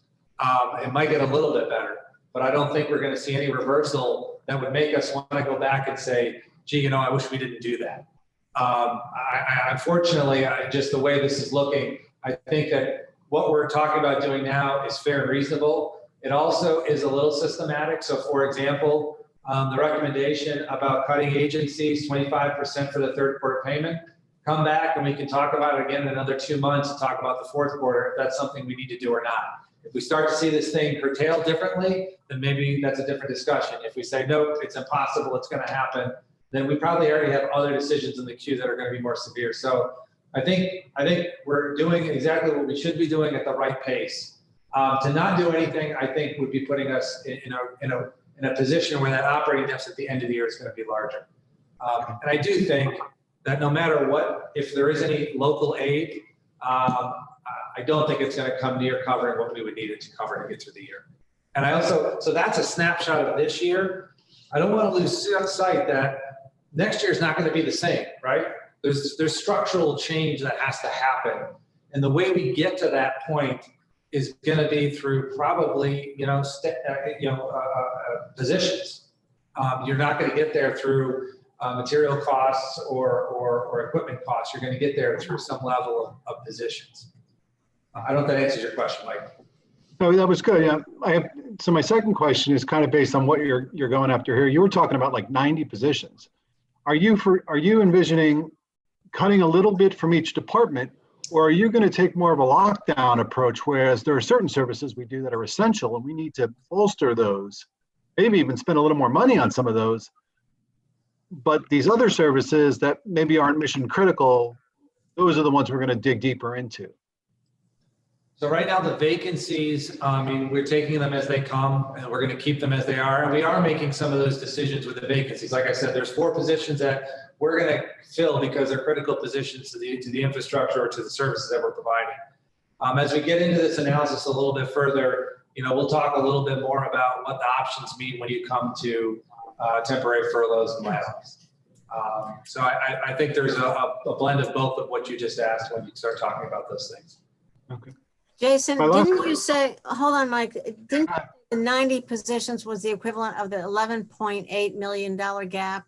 Yeah, I use that as a comparison. I'm not obviously suggesting you eliminate the sheriff's office, but I just used it as a comparison of order of magnitude. I could say $11 million, it's kind of hard to understand it. When I say the entire sheriff's office, you get it, you know what I'm saying? Right, but you also then proposed 4.2 million in various savings. So net of 7.6 million is not 90, it's not 90 staff, it's what? Right, but your revenue shortfall, I don't think, is not going to recoup after this year. I think that's your revenue shortfall you're going to be looking into the next year. No, I understand, but just so we're not like assuming our gap is entirely of 11 million is entirely covered for this year, entirely covered by layoffs, because you've identified other things. Right, yes. Okay, Mike, you weren't finished, right? No, last question. We have a lot of cash on hand. I know we're going to end up digging into some of that, and that's great. I mean, would it even make sense maybe, I wouldn't normally recommend this, but if bond rates are still going down through the floor, is it almost worth borrowing to pay current expenses? I see Mike Lane shaking his head, but this has never happened. So is that, how low would bond rates have to be to do that, to make sense to do that?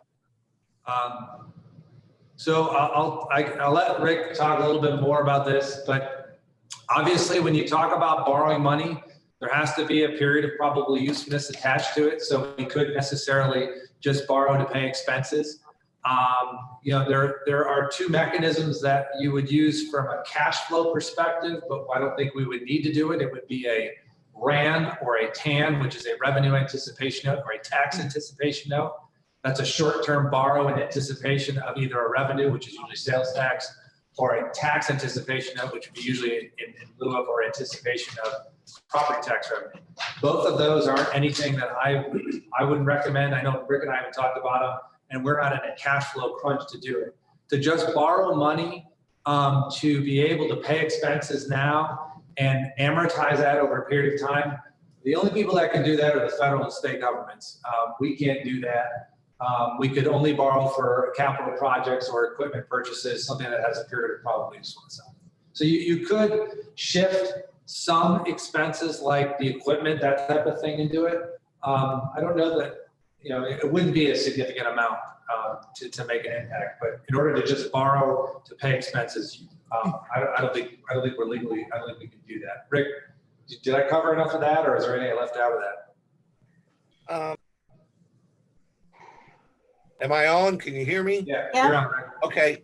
I don't see a need right now to borrow, since we're not like the consortium where we have a lot of money invested in notes or T-bills or something that we can't get our hands on. All our money is pretty much short term and in savings account with local banks.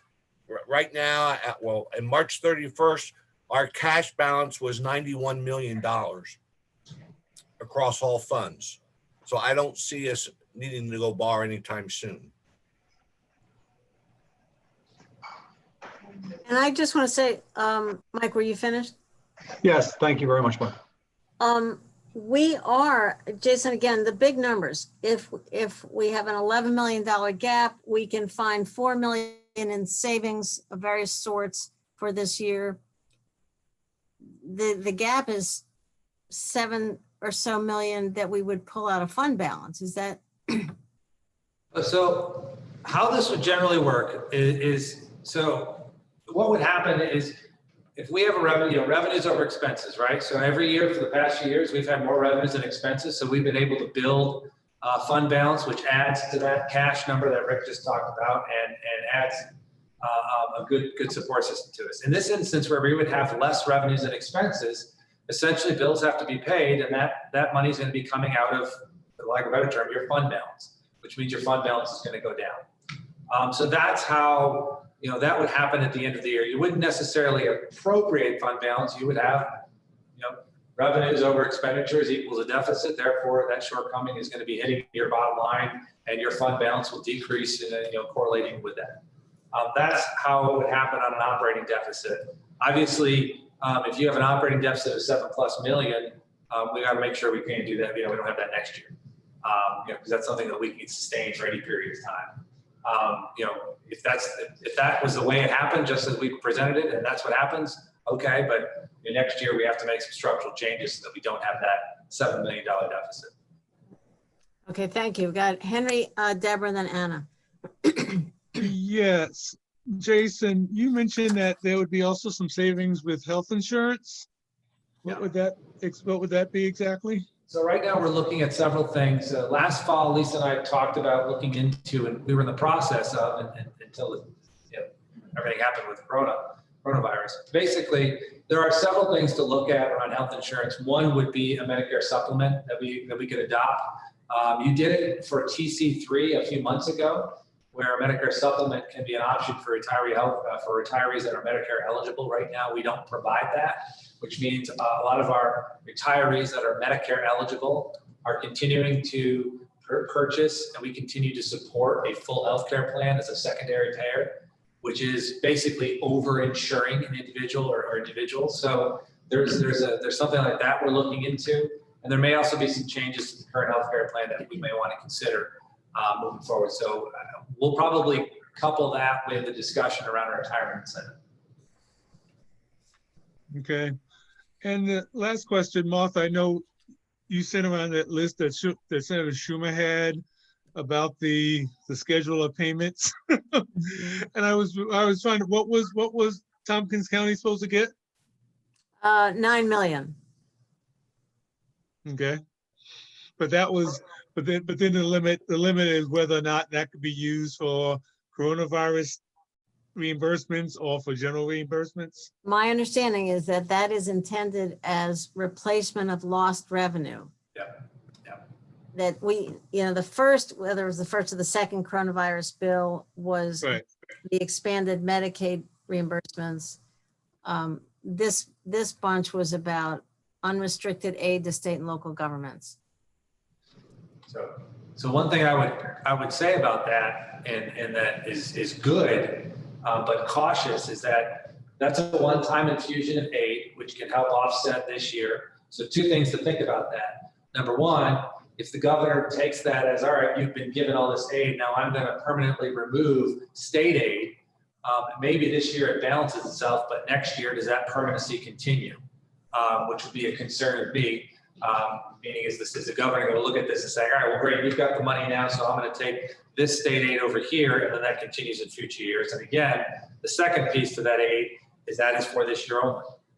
It does not avoid the difficult decisions of what has to happen in 2021 because your revenues are not going to recover. I think they're still going to be there in terms of shortfalls. Okay. Okay, Deborah. Yes, just a quick one. Do we happen to know how soon we'll hear after April 30th and again after June 30th, what the governor's cuts are going to be? I suspect we'll hear the day after, and then the legislature has 10 days. Then the legislature will, the reason that is the legislature has 10 days to propose its proposals. So I would imagine there's a bartering negotiating period. It's probably a mini budget hashing again on 3 separate times throughout the year, if I had to take a guess. But I'll suspect that you're going to get it the first thing the next morning as to what's being proposed, and then the Assembly and the Senate is going to be scrambling to put together some type of either concurrence or rebuttal or what. This might be an active legislative advocacy process over the course of the next summer. Yeah, and I'd be thinking they're doing it right now. I mean, he's going to come out, you know, he has to certify that the budget is 1% or more out of balance. That's clearly going to happen. So I'm sure they're preparing right now what those cuts are going to be. So I just made a note to call Barbara to see what she knows about the process, and is the legislature already talking? So to see if we can find out what's going on, because it's going to happen fast.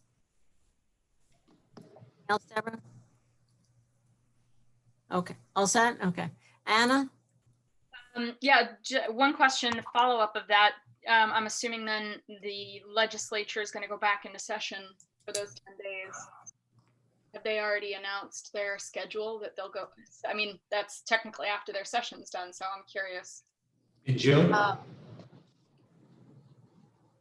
Possible. Could be an extended. I would imagine it'll be an extended session. I was just curious if we'd heard anything.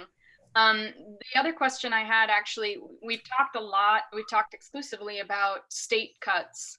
I'm curious if we've heard anything about federal cuts that have factored into your estimate, or you're waiting for that. I mean, most of our social services money comes as a pass through the state. And I know that there's been attempts, at least with the housing supports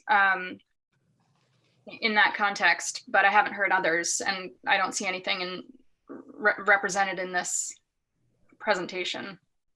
So far, I have nothing to suggest that we're going to receive less than what we budgeted. A good chunk of it is also a pass through. I think some of it's a pass through to TCAP, but we didn't get any feedback right now. It doesn't mean that it could change, but right now we didn't have any feedback on federal aid. Mike Lane. Done, Anna? Okay. Okay. Mike Lane. Yeah, I just want to say that I think we need to be very, very cautious about how we use our reserves and our fund balance. We can look around us at other counties and see how their struggles to stay under the tax cap drain their balances. And now they're jumping on furloughs and everything else way ahead of us because they're scared to death. We've got a little bit of breathing room, but so that we're able to have a meeting like this and talk about options. But we need to think about how we need to respond, and we may have to raise taxes. I hate to say that. I would like to say we could have a surtax, maybe for 1 year or something.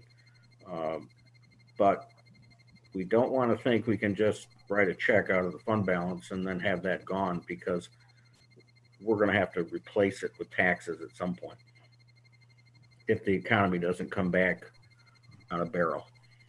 Right. As I said at the start, this is mostly about this year. We can't raise taxes this year. We're having to figure out how to get ready for the next one. I understand, but it won't be long because we're starting to talk. This retreat originally and always has been about the next year. I know. Jason, did you want to add anything to that?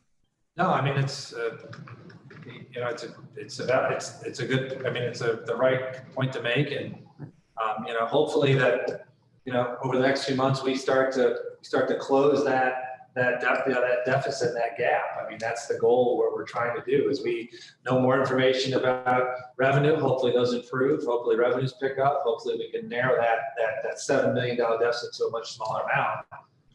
You know, we're in a good, healthy position that if we do have operating shortfall this year, we'll be able to tap into it. But, you know, I think when we talk about next year's budget, when we get to that point, you know, minimizing or not using any fund balance to balance the budget is going to be an important piece of the discussion. The question is, you know, it's that last slide I had about, you know, the unknowns and the uncertainties and how quick is the economy going to respond or not respond. That's going to drive a lot of the discussion. So, you know, that's what makes it difficult. But it's the right point to be made. I mean, we have the fund balance, which is great. We're in a circumstance that if we need to utilize it, we can. Obviously, you don't want to, you could blow through it in a matter of 2 years. I don't see any other hands. Have I missed anybody? Any other comments or questions at the moment? I want to say one thing about, you know, for example, about the way that federal money is coming in and state money, for example, the state money that, I guess the sales tax that we're paying to help the hospitals and nursing homes. Federal money, unemployment money, the Paycheck Protection Program, the money that TCAT got. I mean, all of the funds that our partners are able to draw down really kind of help lift everybody's boat. So as we look forward to more lobbying and more public education, I want to thank Deborah for an op-ed. You've already submitted that, Deborah, about the federal bill. Yeah, Matt Butler said it should be in this week's edition. Okay, I mean, I think the kind of public education and lobbying that we'll need to do, we should recognize that yes, we strongly believe federal money needs to come into local governments, but wherever it comes into the county is going to be a benefit. And I think every one of us has seen a really amazing level of collaboration and creativity among our partners. And Anna and I were on a meeting this afternoon with the city and heard a comment that Cayuga Medical is really looking at being able to ramp up testing in a very major way. And I'm sure Jason, you know, I can't believe we're having a meeting without Frank. I just got to say that. I'm sure he's watching on TV. Probably is, yeah. That's the sort of thing, if something great like that happens, that Cayuga Medical is going to be able to make happen. That helps all of us. So, the way TCAD, the city, the other municipalities have all pitched in and worked together, and can't say enough about the nonprofits too. We just have to keep looking for those opportunities and cheering on our partners and all that. So if I can ask, I don't see any other hands, right? Jason, I wanted to check, do you? Oh, Dan has a question. Dan and Rich. Rich, okay. I don't see Dan. Go ahead, Dan. Sorry, your question. Yeah, Dan's question, what is our fund balance? Our unassigned fund balance. Rick, do you have our unassigned fund balance as of last year? It's not got it. Oh, you have it? Yeah, in the 2020 budget, the estimate for after 2019 and 2020 applications was for unassigned general fund balance was 34,646,000. So 34 million was the estimated. Okay, Jensen. All right, Rich? I was just going to try to help ask Dan's question. So Okay. Oh, okay. All right. Sorry, I'm kind of looking into that. All right, I have, Jason, I think you have a couple of points here. I want to know what you need from us. We are going into executive session. But is there anything in before we do that, anything where you need from us, consensus or? I don't think so. I know we went through, there are obviously more, fine details that came to the numbers that we came to. I think they're a necessary action that has to be taken, and we move forward with executing them, so that we can start to make some corrective action here. If there isn't consensus, then I would want to know that. But I think they're fair and reasonable considering the circumstances at this point in time. And like I said, with respect to the agencies, we would come back and talk about, things in August and September to see how things have improved or not improved, and, go through another conversation if there needs to be further reduction of that. Okay, are you, and you want to tell us what you're planning to bring to the legislature next week? Next week, in terms of a resolution, or I'm sorry, there was, or is that, we're going to be talking about that next? Yeah. Okay. All right. Any other comments or questions before we go into executive session? Rich? I guess I'm still going back and forth in my mind that we have a significant fund balance and we should protect it. We should be very careful about it. But what is a fund balance for, if not to help you when you have a crisis?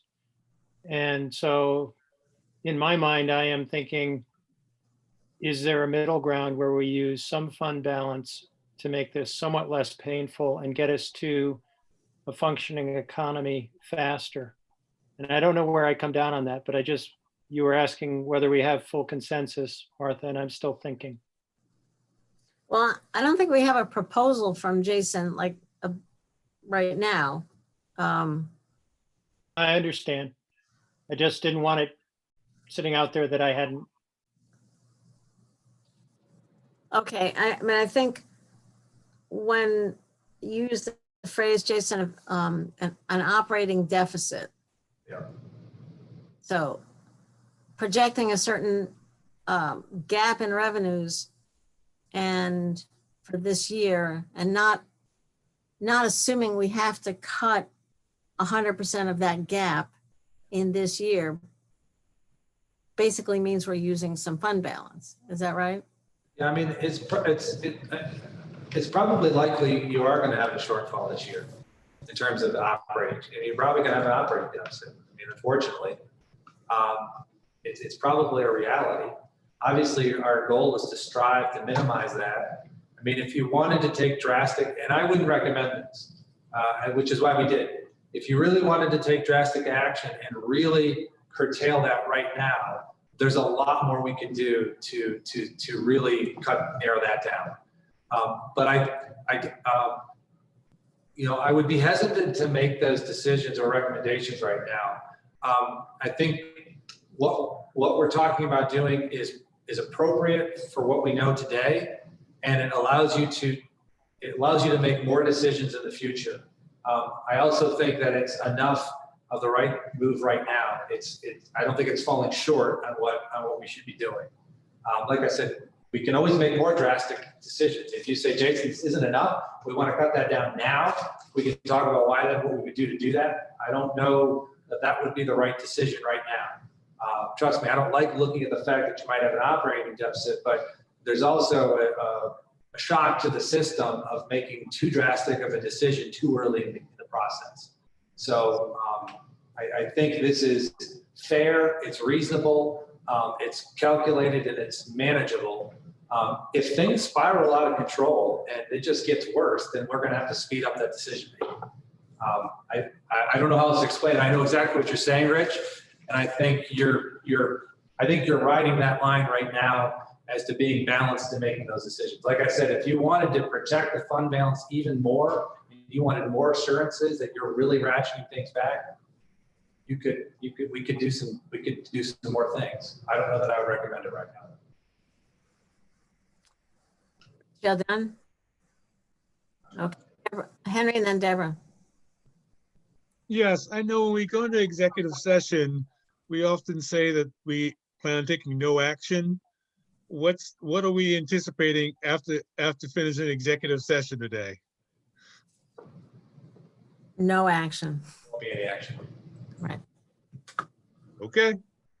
Thank you. You bet. Deborah? I just wanted to follow up on what Rich said. No, I think we are probably eventually going to have to use fund balance for some of this. I don't want to even consider doing it now, though, because we don't know how bad it's going to get. And maybe one of the things we ought to be thinking about is if we decide we're going to use some of fund balance, we need to set a limit on how much of it we would use. If I understand right, Jason and Rick, it's not like we would decide to allocate fund balance. It's that we would operate through June and July and September and October, understanding that our expenses are greater than our revenues. And by the end of the year, we settle up by paying out of the fund balance. Yeah, I mean, generally this is why part of the monitoring process month to month is going to be important to see where revenues are falling. I mean, it's a whole other exercise that we generally don't monitor that closely. But I mean, you can appropriate fund balance now. I think it's premature to do that. Essentially, you would accept the level of operating deficits, which you would end up doing, knowing that you're going to, this year you're going to fall short and you're not going to have growth in fund balance. You're going to have just the opposite. So I think all these are good questions. I just think it's too early to make a decision as to what's what's manageable, what's not, what's acceptable or not. And you're going to have plenty of time to make more decisions in the upcoming months.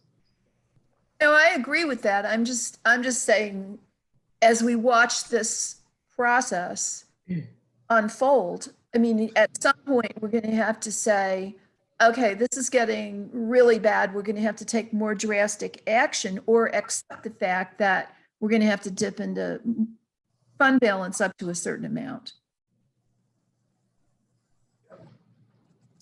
Yeah, I mean, I think there's so many unknowns still, as we keep saying. But I think what I'm hearing and would reflect back to staff is that these people who've spoken aren't shy about spending down the fund balance rather than cutting too far to the bone. And I think, so that's a sort of a general, I'm going to summarize that and raise your hand if you disagree. I see Henry's hand already. Deborah's hand, but just as a general attitude about how we're approaching this. But I think until we have real numbers, until we know, okay, this is what this proposal looks like, and here are the costs, sort of the disadvantages of it. Right now it's theoretical. So Henry and then Deborah. Rick, do we know what the financial people are saying about what's going to happen with the ratings, credit ratings? Yeah, I keep in touch with them at least once a week, and because we do have an issue scheduled for sale for late June, they've been giving us information back and forth on which ones have been successful, which ones have not been. It's not like the market has ceased to exist. It's just that they had some difficulty in the municipal offerings over the last 6 weeks, of course. Markets are kind of squirrely, and I haven't got a report from them this week, but we do keep in touch with them on a weekly basis since we've been moving this next note issuance forward over the last 60 to 90 days. But how would spending part of our fund balance going down, how would it affect our ratings? Well, are you talking about this particular $3 million note? That's not. No, you're talking about spending $6 or $7 or $8 million. Obviously, yes, that's a negative impact on our, but it's just a number of factors. There's just a number of points that they look at when they establish credit ratings. They also look at the overall market and what it's doing. And so when everybody is in the same boat, so to speak, which is like when they put out a GASB pronouncement that affects every county in the country negatively, it doesn't impact us negatively because we're still on par with all other counties across the country or counties within New York State. So yes, in general, in a very generic way, use of fund balance tends to be a negative mark against your credit rating. But, we've gone over that many, many times here as a group, the whole legislative group, because there are so many other factors that help establish our rating. Okay, thank you. Mm-hmm. Deborah, did you have your actual hand up instead of your blue hand? No, okay. Dan, was there somebody else? Yes, I have 2 questions actually now. So are we saying that if we're in general agreement about what was said tonight, we are accepting the idea that we're probably going to go $7 million into our fund balance this year? What was the beginning of your question, Dan? I didn't hear. My question was, if we accept tonight's premises, is it with the understanding that we are going to use $7 million of our fund balance this year?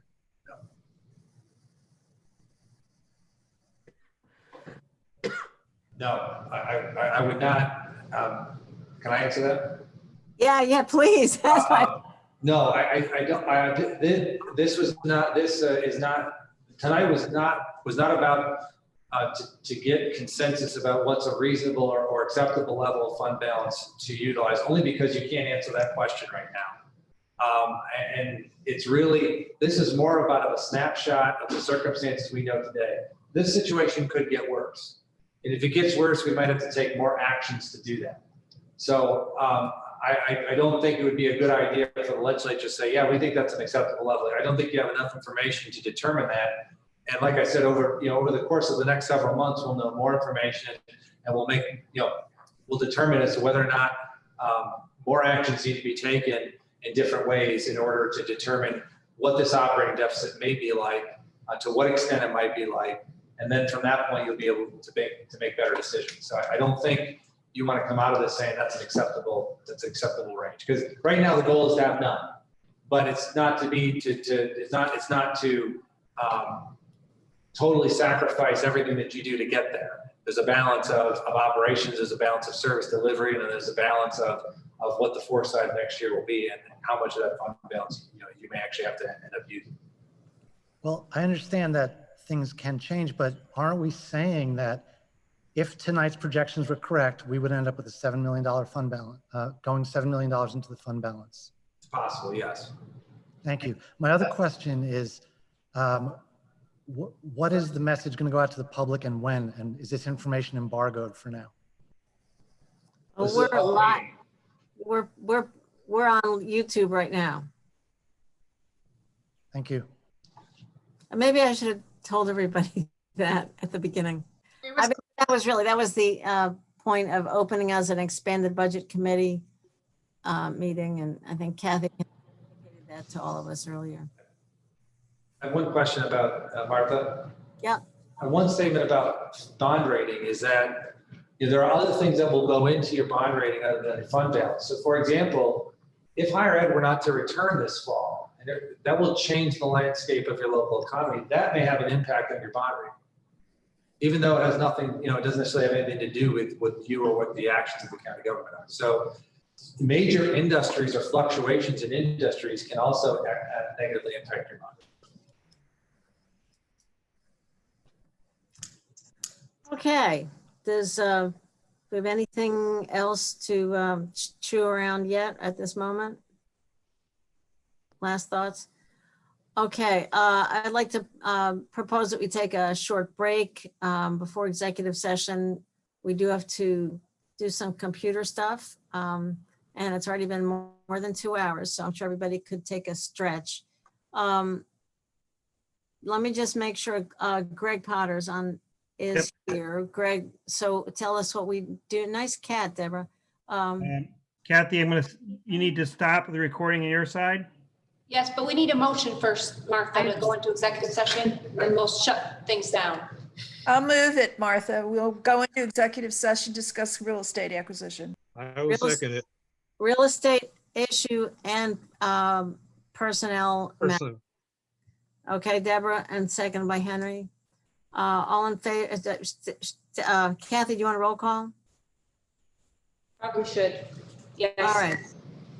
Okay, I'm gonna go down the list. I see Deborah Doss, Dave McKenna, Yes. Glenn Morey, Yes. Shauna Black, Yes. Mike Sigler, Yes. Amanda Champion, Yes. Anna Kellis.